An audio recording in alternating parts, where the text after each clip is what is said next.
Magandang good morning sa inyong lahat mga kapatid. JDB uli at isang maulang araw sa inyong lahat. Pag-usapan natin ngayon, eto pong nangyari ho kahapon sa budget briefing ng tanggapan naman po ng DepEd. Okay, ng DepEd. Pero ito nakakatuwa rin sa budget briefing kahapon. Wala hong namusit. Walang pusit ng pag-uugali. So yung mga tanong-tanong po, talaga namang sinagot ng maayos ng mga taga DepEd. Okay? Ayun, mga taga DepEd. Nangya, oh. Kawawa nga si ano kung tutuusin kawawa nga si yung bagong DepEd secretary natin 'Di ba si Sunny Angara kasi ano, siyempre minana niya yung minana niya yung mga kapalpakan ng nakaraang DepEd secretary, ang kasalukuyan nating Vice President. Now, pero tingnan niyo 'to, mamaya na kay Beatrix. Eto, dito nagulat sina Adjong. Ngayon, eto rin pala si Adjong ang magdidepensa ng budget ng OVP na binastos din ni Sara. Ngayon makikipag-usap daw sila. September 9 yung next budget briefing kasi na ano sila deferred sila. So sa 9 Monday sila makikipag-usap kay Adjong. Ewan ko kung makikipag-usap nga talaga yun ang hearing, pero makikipag-usap kay Adjong hindi ko alam kung kailan. Okay, hindi ko rin alam kung si Sara ang makikipag-usap, pero I bet makipag-usap ito. Full of hatred ang bruha. Okay, sabi rito balik tayo sa DepEd. Sabi rito ni Adjong, so you're asking for a 10 million budget for the same program. Yet you have not utilized the remaining funds properly. And you did not even file a complaint against these erring suppliers. Diba? Nagkaroon kasi ng mga sinasabi ng mga taga-DepEd na kaya hindi namin nagawa kasi mayroong mga suppliers na hindi nakapag-comply ng tama, hindi na i-deliver yung mga in-order namin. Alam mo, kalokohan yun Kasi siyempre yung supplier ka, gusto mong mangyari dito, um, maplansya nyo ng maigi yung mga supplies ma-deliver ninyo on time with quality, di ba? Para magkaroon kayo ng repeat orders. Pero kung ganyan na loloko-lokohin ang ahensya ng gobyerno, the best thing to do ng head ay hindi lamang po ito i-block, kundi po sampahan ng kaso, di ba? Dapat ganon, pero hindi niya ginawa. Sabi niya, tapos ito pa, why are we spending so much money on equipment when the suppliers have not fulfilled their obligations? This is a significant issue. I hope that we can see at least a sense of accountability. Tragis na yan. Wala nga tayong narinig kay VP Sara. Di ba? Sana sa ganito niya po ginamit yung tapang niya, yung angas niya. Di ba? Na na binanata niya, na pinatikim niya ng tapang niya, ng angas ng isang Duterte. Di ba? Yung ganyang klaseng supplier. Oh, eto pa. We need to run after those people who are deliberately talagang niloko tayo. That's according to Congressman Zia Alonto Adjong ng taga Mindanao rin yan, si Adjong. Okay, eto pa, si Rods naman, Rods Gutierrez ng One Rider Party List. Based on reports on November 21, 2023, ito po yung araw ng pagbasa na kasabay po ni launch ni Pusit, yung isang kaibigan. Okay? Yung isang kaibigan. So, as per reports, the illustrators, ganito lang. Yung mga illustrators daw po, si Joseph Caliner at saka si Janina Simbilio, sila po pala ay mga empleyado ng Creative Media Unit na Public Affairs Service of DepEd. Yun. Ngayon, kinonfirm naman ito ni Sunny Angara. Sabi niya, etong mga dalawang empleyado na to ay mga empleyado, pero sila po ay mga tinatawag pong job order employees. Okay? On the Public Affairs Service of the DepEd, Your Honor. Pero wala raw pong record kung etong mga to po ba ay nabayaran, but there's no payment made to them for whatever they did. So it's either they made it gratis or for free and they were paid on the side. Diba? Pero sino ba namang gagawa ng ganun? On the job ang trabaho ninyo, di ba? Anyway, magkakaungkatan pa yan, di ba? Kung nagkaroon ba ng bayaran Ngayon yari ho rito ang, nakaraang administrasyon, sina Puset kapagka lumitaw sa record, nagkalkal na binayaran etong dalawang empleyado, 'di ba? Tapos wala naman palang naka-report na nagkaroon ng bayad. Uy, dapat po lahat accounted. So yun yung issue ron, eto pa, DepEd's 5.69 billion, ang ina naman talaga grabe, billion po, yung, feeding program plagued with missing milk. Alam niyo totoo yan, naniniwala ako diyan. 'Di ba yung mga kapatid ko po nagtatrabaho sa DepEd, yung tatlo, 'di ba, 4 kami, or iba-ibang mga eskuwelahan. Meron akong isang kapatid na kada hapon may inuuwi siya na mga gatas, yung ano, soya milk na sa bote, yun. So, dinadalhan kami rito. Pero yung eskuwelahang pinag-aaralan ng anak ko, na nandun din naman yung isa kong kapatid, wala ho silang gano'n. Tapos yung isa namang kapatid namin, wala rin ho silang gano'n. Kako, bakit hindi pare-pareho ang, programa? Tapos, merong, isa doon na nagdadala lagi rin sa bahay ng mga tirang pagkain galing po sa eskuwelahan, yung feeding program nila.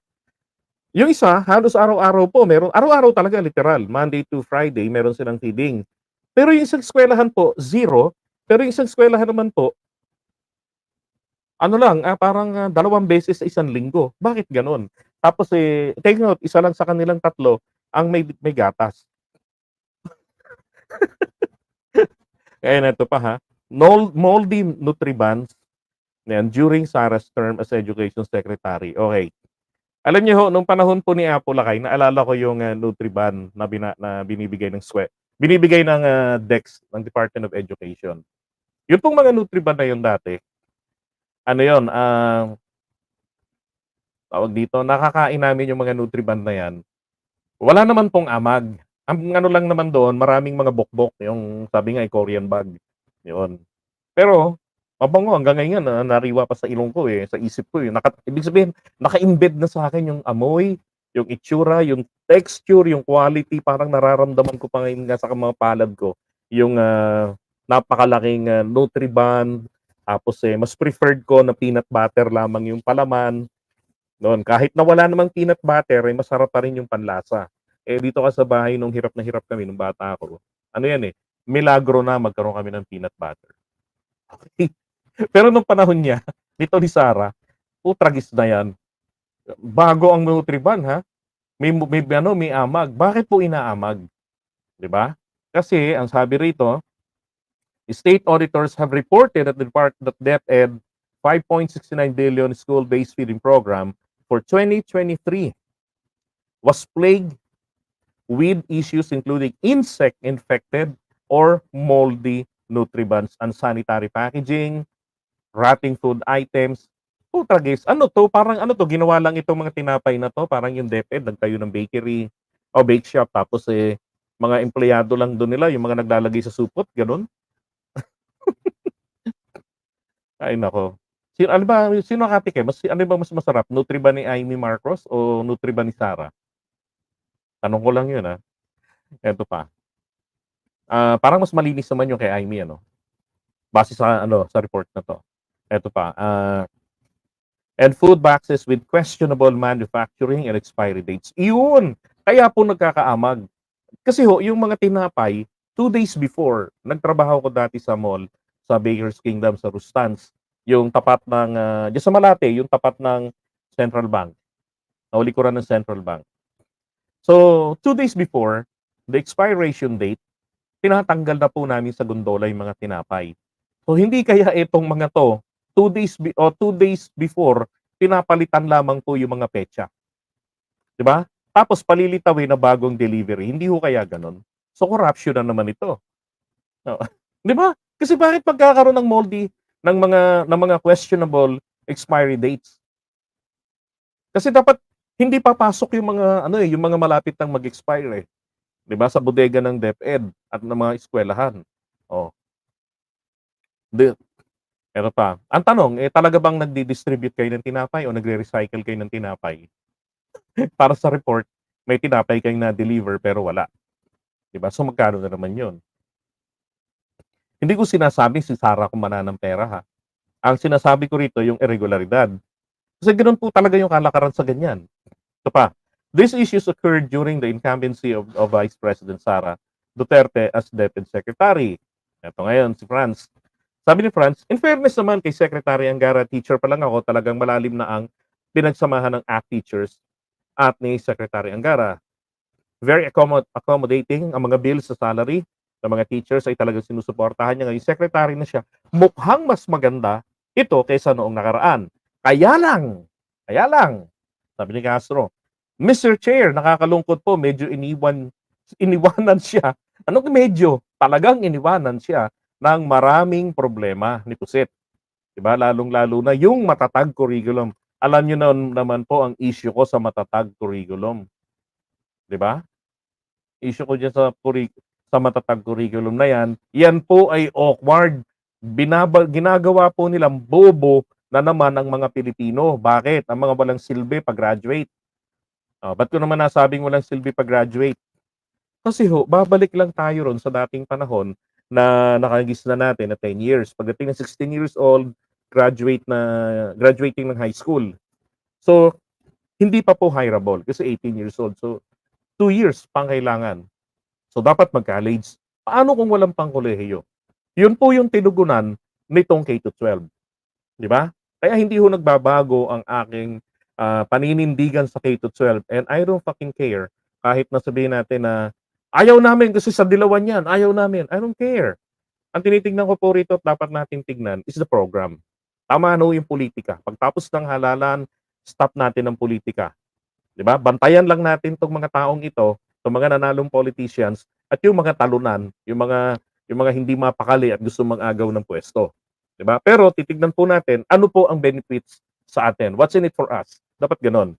Now, ang K-12, yung additional 2 years, so parang inilibre na natin sa kolehiyo na mag-vocational course yung mga estudyante. 'Di ba? May mga iba't ibang mga strand na tinatawag doon. Ngayon pag-graduate nila, pwede silang pa-certify sa TESDA. And congratulations nga pala sa bagong TESDA. Ano ba 'yun? TESDA secretary o TESDA basta yung TESDA boss ngayon. Si nakalimutan yung pangalan, si Congressman, pero gustong-gusto ko 'yun na siya ho yung ma-appoint sana sa DepEd. Pero okay naman, okay naman. Mukhang okay rin naman si Sunny and I hope mali ako about Sunny, previous content ko sa kanya. Ngayon ganito, so yung 2 years po ng estudyante sa under K-12, wag ho natin tignan na ito po ay dagdag gastusin ng magulang. Bakit? Kung pinag-aral mo ng kolehiyo yan 'di ba? Dagdag gastos din yan, ang laki pa ng tuition fee. Tama, mali? Dahil hindi po lahat ng estudyante makakapasok sa state universities. Hindi ma-accommodate. At hindi ho lahat ng estudyante gustong magkolehiyo. Yung iba gusto mag-asawa na. Gusto magtrabaho agad, 'di ba? Pero yun nga, yung kulang pa silang 2 taon sa edad nila para maging hireable, so mahahabang proseso. Pupunta ka sa DOLE, kukuha ka ng permit, 'di ba? Papasulatin mo yung magulang mo na inaalaw ka magtrabaho. Yan, TESDA administrator. Thank you, Priscilla. Exception. Yan, 'di ba? So, eto, pag-graduate ng estudyante na talagang nag-aral, 'di ba? Issue ko nga dati rito, ba't hindi nyo ibigay ang pondo na kailangan para maging equip ang K-12? Para pag-graduate ng mga estudyante, hireable. Kaysa yung nagrereklamo kayo na mismo ang gobyerno hindi tumutugon sa kanilang programa. Dapat i-hire ng gobyerno. Paano mong i-hire mga bobo? 'Di ba? Patalinuhin niyo muna yung mga graduating students ng senior high, right? Para pwedeng i-hire ng gobyerno. Hindi pwedeng magbaba ng bandera para lamang makapasok. Para masabi lamang na hireable. Pero sa private companies hindi sila ma-hire. Bakit? Anong alam gamitin? Eyeliner, 'di ba? Bote ng alak. Mag-chat, mag-game, maglaro, 'di ba? So ito ngayon ini-improve ngayon ng ating gobyerno, ng ating presidente ang K-12. Hindi niya inalis ang K-12. Pero merong experimental, ito hong matatag na inalis po yung 2 years. Bakit inalis po ni Sara Duterte ang 2 years?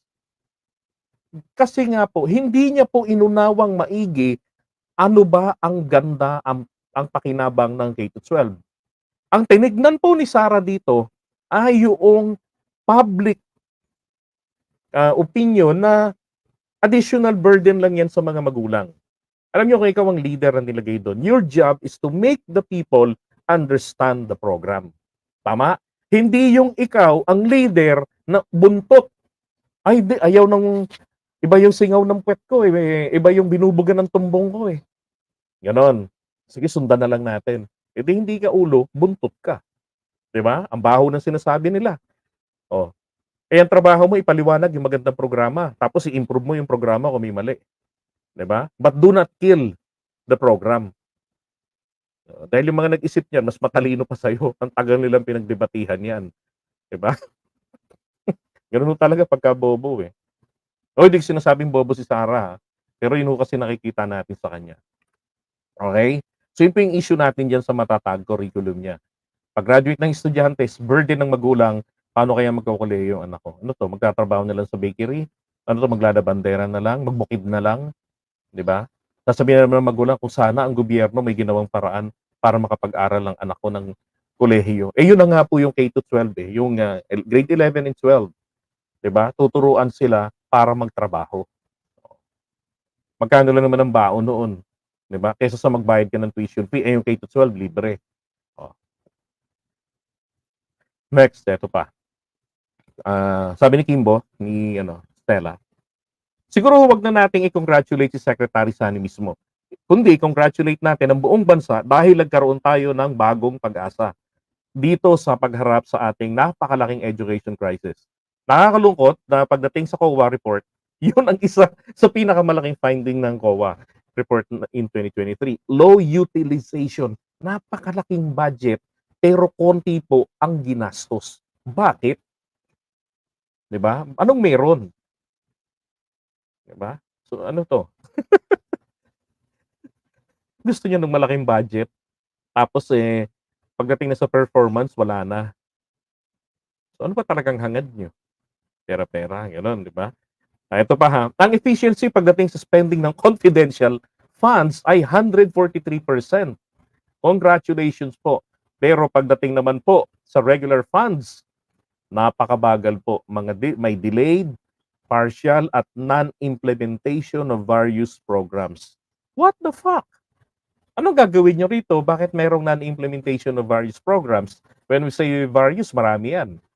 'Di ba? Iba-ibang mga programa. Bakit hindi yun ini-implement? Nandiyan ang pera, nandiyan ang budget. 'Di ba? Ano, nanakawin yung budget? Ay, hindi pala. Hayop talaga namang buhay. Hindi, alam niyo na yung technique, 'di ba? Oh, eto pa. Si Bitrix, sabi niya, now we have this 11 billion budget. You requested this for 2023. Okay, mabuti papakinggan na natin etong video po ni Beatrix. Grabe no yung kapapayaan ni pero mas rito ho, hinighlight pa rito ni Congresswoman Luistro. Thank you, Madam Chair. Mm. First of all, congratulations to our new Deputy Secretary, the Honorable Sani Angara. With all due respect, Mr. Secretary, kanina pa po natin naririnig yung PISA. And I think the people ought to know what is this PISA all about. So by the meaning, it stands for Program for International Student Assessment. At mayroon pong ranking ang Pilipinas when we talk about PISA. Now, for the understanding of the Filipino people, with all due respect and with the permission of the chair, I wish to share this slide.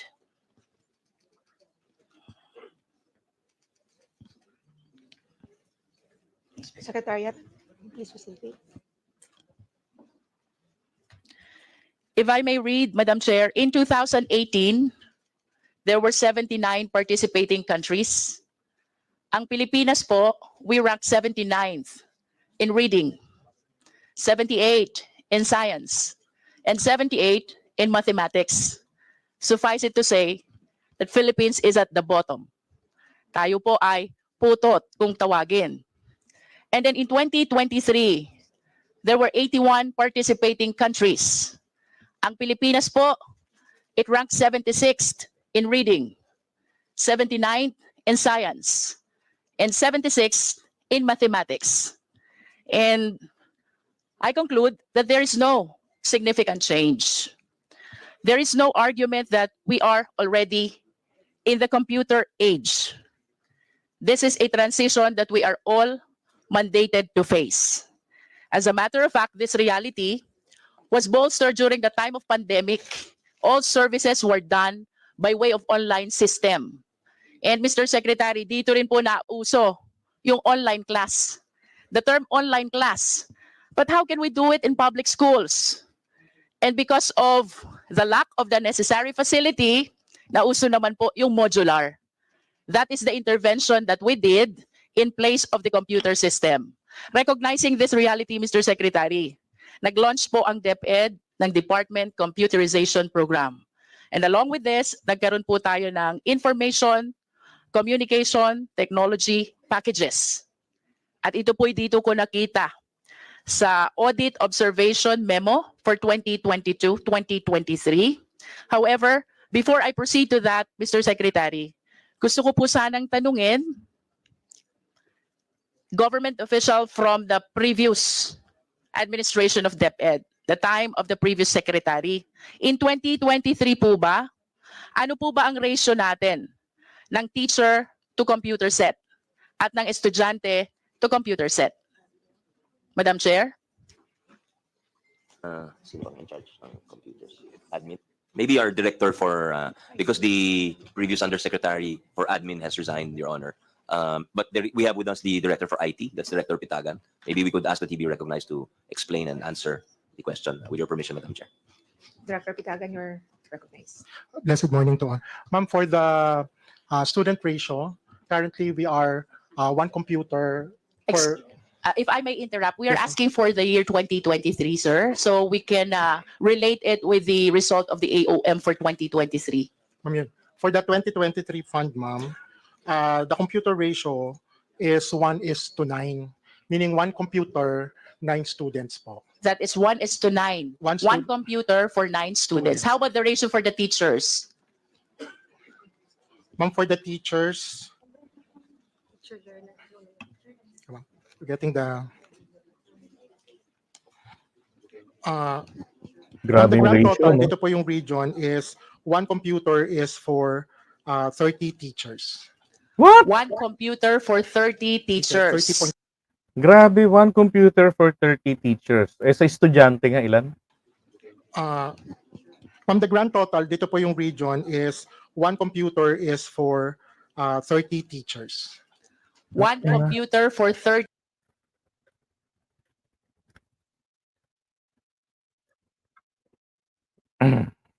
Grabing ano yun, ah. Uy, ayaw tumuloy.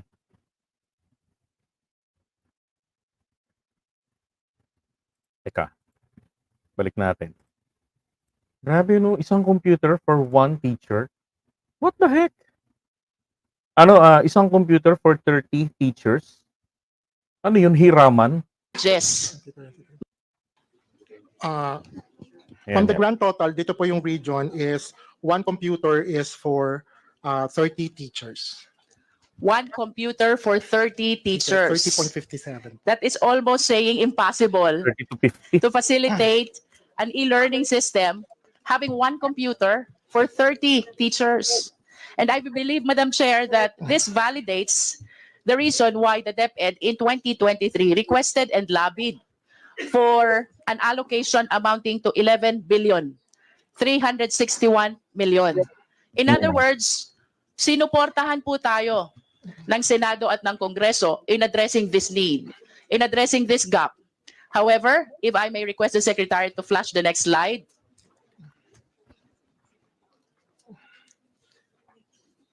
If I may invite your attention to the current appropriations. Ito po yung appropriation for 2023.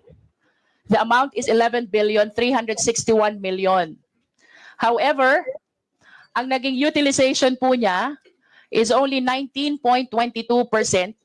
That is equivalent by way of obligation to 2 billion 183 million and disbursement to 2 million billion, 75 million.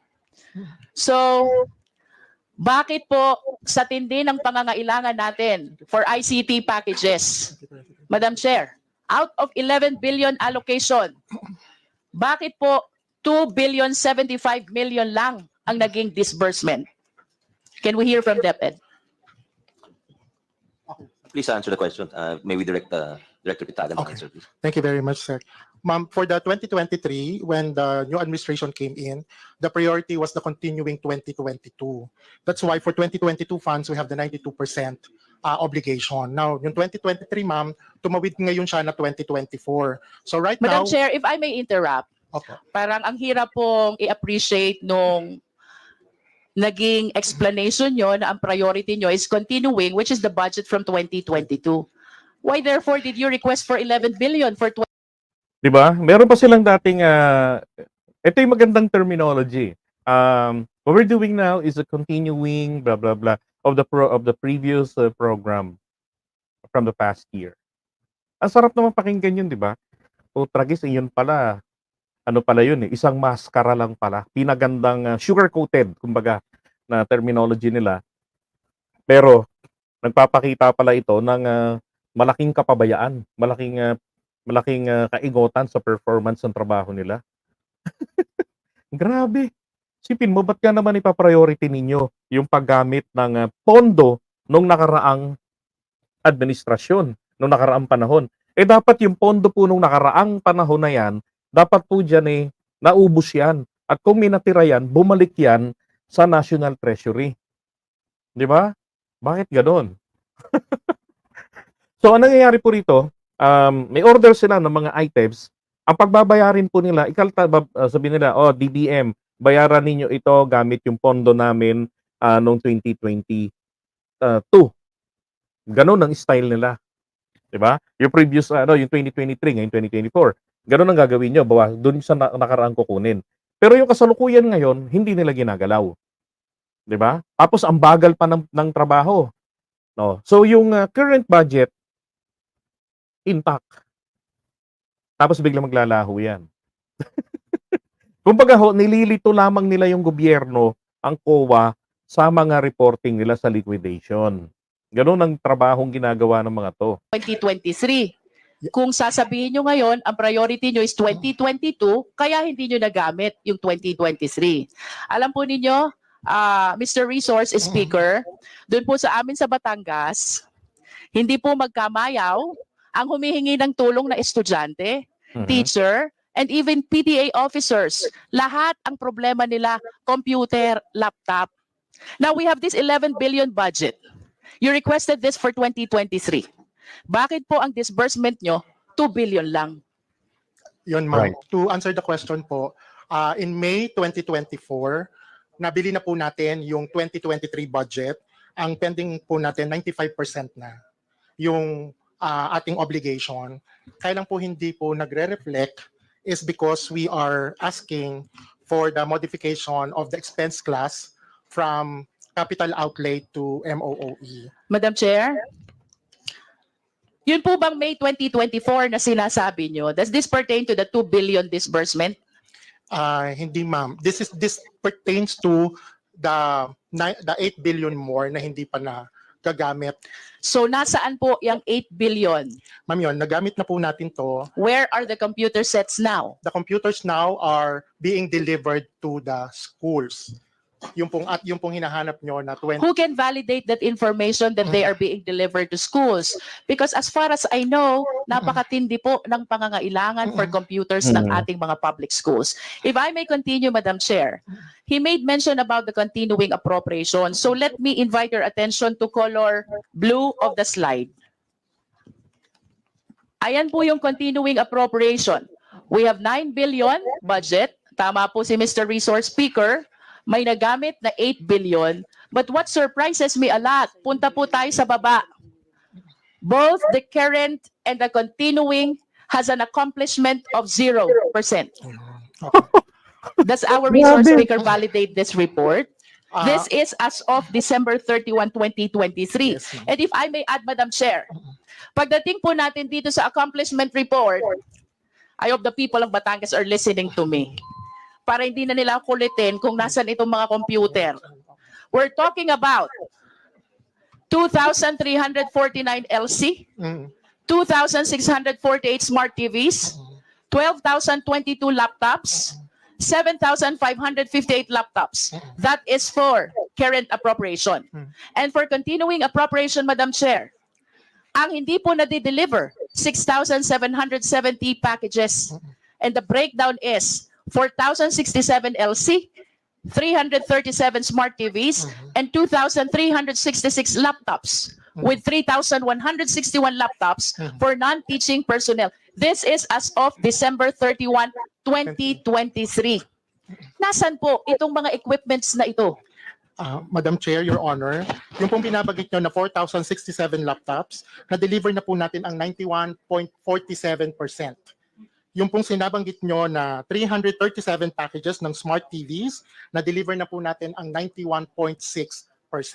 Doon po sa laptop for teaching, na 2,366 packages, 100% na po na na-deliver natin to para sa mga teachers. At yung pong laptops for non-teaching, na-deliver na rin po ito ng 100%. These are all accounted for the fund year of 2022. May we request Ang inang yan. Grabe, di ba? Grabe. These are all from the fund year of the year 2022. What the fuck? Or 2024 na ngayon. Hello! Ang ina mapapabura ka talaga eh. Hindi mapapamura ka talaga sa ganito klaseng maririnig mo sa DepEd tapos hayop nakangiti pa. Nakuha niyo pang ngumiti. Mr. President, pinapagulong niyo ng ulo nito eh. So yan po yung mga yan ang napabayaan ni Sara. 'Di ba? Grabe oh. Sabi ko nga dapat ginawa ni Sara, dito niya ginamit po yung pagiging aggressive niya. 'Di ba na maipatupad natin kailangan on time if you're using the budget of this current year. Dapat may order tayo, ganito ganyan, di-deliver agad nila on time. Babayaran natin sila on time din. 'Di ba? And then by the end of the year or maybe until the first quarter of the year, yung partial deliveries nila sa atin dito, doon complete natin until first quarter of the following year. Dapat ganun. If they for instances of failure to comply with yung mga deliveries nila, then meron silang penalty. Ganun naman talaga dapat eh. Tragis ito taon po pinag-uusapan natin, dito ako nagulat eh. 2022 budget. Tapos 2024. Ngayon lang po, totoo naman, may mga video lumabas na yung mga eskwelahan nakatanggap na sila ng mga TV. Pero yun po pala dapat, panahon pa pala ni Kopong-Kopong. Grabe. the resource speaker to submit to us the Okay. Kaya po pala merong mga kapatid, merong mga teachers na nagrereklamo na na hanggang ngayon wala pa akong reimbursement na natatanggap. Yung gaya ng laptop nila, 'di ba? May mga ngayon lang dumating. Yung iba naman bumili na lamang sila ng laptop nila tapos i-reimburse daw. Tapos hindi naman nare-reimburse. Bakit? Ito ho kasi yan eh. Wala po kasi sa programa ng DepEd ang reimbursement ng mga binili ng teacher. Am I correct? 'Di ba? So saan po kukunin ng DepEd yung pang-reimburse doon? 'Di ba? So gagawan nila 'to ng paraan. O bahayaan na lamang nilang mabaon ito sa limot. Total, sabihin na lamang ng teacher, ng kawawang guro, talagang ganun. Kumbaga sa karpintero, kailangan ko ng martilyo, kailangan ko ng pala, kailangan ko ng jackham, ng barena o kung ano pa man. Ito yung kailangan ko sa trabaho ko. I need to buy this laptop. Kung may reimburse sa akin, salamat. Kung hindi, talagang ganun, at least, doon na lang ako kontento na yung kawawang guro. At least, magkano po naman din ng laptop? Nasa 50,000 yung magandang klase, pataas. Di ba? Ay yung ibang mga dumarating po sa kanila, sabi nga obsolete na. Merong iba, masyadong madaling uminit. Bakit? Sobra pong na-stock sa bodega. Maraming cases ng ganyan. Ang dinala ho sa repair shop, dahil hindi ma-accommodate ng repair team ng DepEd, naku po, ang kapal na ng alikabok ng loob ng laptop. So, saan to pinatong? Kahit po nakabox yan, papasukin yan ng alikabok. Tapos masisira yung mga parts dyan. Mariosep, grabing kapabayaan. the documents proving all the delivery. Yes, ma'am. And can we go, Mr. Resource Speaker, to the current appropriation? Nasaan po itong 17,019 packages under the current appropriation? Okay. Under the current appropriation for the e-learning cards, that's 1,655 packages. Medyo mababa pa po yung ating delivery dito, which is 3.44 delivery because the contract, ma'am, the NTP was May to December. So ang target po before the end of the year, maibigay po yung lahat ng ELC. Sa STV naman, ma'am, it's the same. For 5,942 packages, it's 3.77% na po yung na-deliver. If I may interrupt, Madam Chair, in other words, the average percentage with respect to the delivery is 3% Yes, ma'am. out of the total number of packages. Yes, ma'am. Because the procurement of the current 2024 happened in January. Madam Chair, I hope that the DepEd, Mr. Resource Speaker, realizes that the specification when we talk about ICT changed so fast. Mm. Hindi ko po alam kung paano nyo i-realize ito concerning the possible significant changes already with the specs of the ICT packages for which the current appropriation is originally allocated. Thank you very much for that very good observation. Linya ni Sarah yan. Ma'am, all our packages from e-learning card to STV, laptop for teachers and laptop for non-teaching are duly vetted and cleared from the Department of Information, Communication and Technology. So nagsasubmit po kami sa kanila ng tech specs, including that of the 2023, and they gave us the corresponding clearance. What causes the delay? Ma'am, Or should I say, who causes the delay? Ma'am, hindi naman, ma'am, kasi yun nga pong 2024, yung current fund, syempre po nagsimula po kami ng procurement ng January. No, So, this is 2023 budget. the 2023 budget. Ma'am, Current appropriation pertains to 2023 current appropriation. Yes, ma'am. Ma'am, yun nga po, if I may backtrack a bit, kasi po noong 2023, when we first came in, yung new breed of leaders, hindi pa po nagagalaw yung 2022. So naging priority po muna yon noong 2023. I will go back to my question. Ang ina, di ba? Ang linaw, oh. 2023, ang priority nila, yung budget ng 2022 kasi hindi pa nagawa yung programa doon. So sablay yung nakaraang DepEd, panahon ng tatay niya, nung dumating yung anak, utangin na, mas malala rin. Madam Chair. If your priority is 2022, then you should not have requested for 2023. Kanina po may nabanggit na nasa warehouse. Ano po ba yung nasa warehouse? Ma'am, yung nasa warehouses na nabanggit, these are not these lots.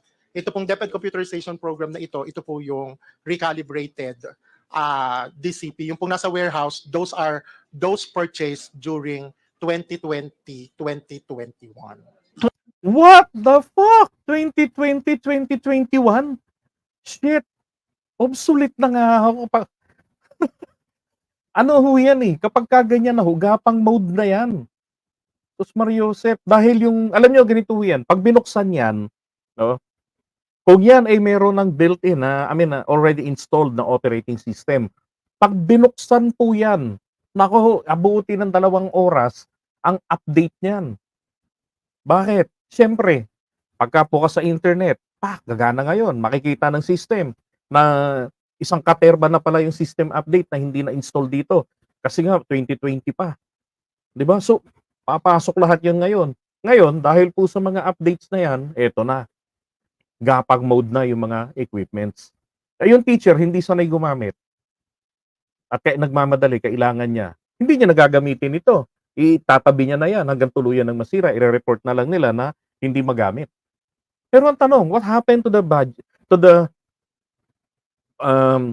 hindi ko alam kung anong tatawag ko ron eh. Kasi 2020, 2021, paano yung 2022? Previous budget, ganon. Huling-huli. Kaya ho tayo ganito kahirap ang kalidad natin ng edukasyon. Nandyan po kasi talaga sa DepEd rin, parang DPWH, nandyan po mga buwaya. 2020, 2021. Yes, ma'am. Ito pong 2022, ito yung 2023, ito po yung dinideliver pa lang ngayong 2024. Yes, ma'am. Madam Chair, I just wish to manifest my frustration Mm-mm. about the Sabi naman ng bakla, significant delay in the proper bidding, procurement, and delivery of all this ICT equipments. Ito po'y kailangan ng ating mga public schools. As a matter of fact, I wish to believe na ito po ang dahilan kung bakit ang Philippine education ay nasa bottom ng ranking ng PISA. Mayroon naman po tayong budget. Why don't we act promptly so we address this problem in the Department of Education? Thank you very much, Your Honor, for that. Ako yan, din na ako makakapagsalita eh. Ay, nako. Observation validating the need of technology for schools. Ma'am, kaya po ngayon, doon po sa hinihingi namin na 2025, we have started already the early procurement activities. Para po ngayon this year, meron na pong NEP Dapat level, lang. sinimulan na po namin yung EP activities para nga pagdating ng 2025, mabili ka Madam agad at Chair, I wish to go ma-deliver. back to my question. What caused the delay in the procurement for 2023? Or who causes the delay? Because I do not consider as a valid excuse na priority nyo at 2022. Right. Please give me a valid reason. Well, some of the reasons na nilagay din po namin, number one, we have to, since bago yung leadership, we have to recalibrate. Kasi ma'am, Hindi masagot eh, no? Parang, move on na lang tayo since bago yung leadership, we have Angara, then, i-recalibrate natin. Bakit? Bakit? Diba? Bakit? Ina naman tayo. Pero tama yun, i-recalibrate ninyo. Kasi nga mali yung sistema nung nakaraan. Shit. e-classroom, Sean. So we have to really do an extensive onboarding of all the strands, all the people on the ground. Ano ba talaga yung kailangan? Magbibigay ba tayo ng computer laboratory? And a whole other... Ibig sabihin, Mr. Resource Speaker, while you are doing all this procurement, you have not made up your mind as to the specification of the ICT that you are procuring. That is a manifestation, Madam Chair. I acknowledge that my time ended already. Thank you. Thank you very much, ma'am. Thank you very much, Representative Luistro. Okay. So, yun. Ngayon, ito pa, isang issue ko pa sa kanila, ha? Dito sa kanila dyan sa DepEd. In fairness, yung issue ng mga teachers kasi na yung admin workload ng mga teachers, totoo naman ho na nagawa ni VP Sara ng paraan niya, natanggal niya, naalis niya. Pero ang mali nila, ito palang mga taan niya ron, ang mali niya ron ito ito palang mga gumagawa ng admin works. Ito ho pala ay mga mga contractual. Okay, temporary lang po.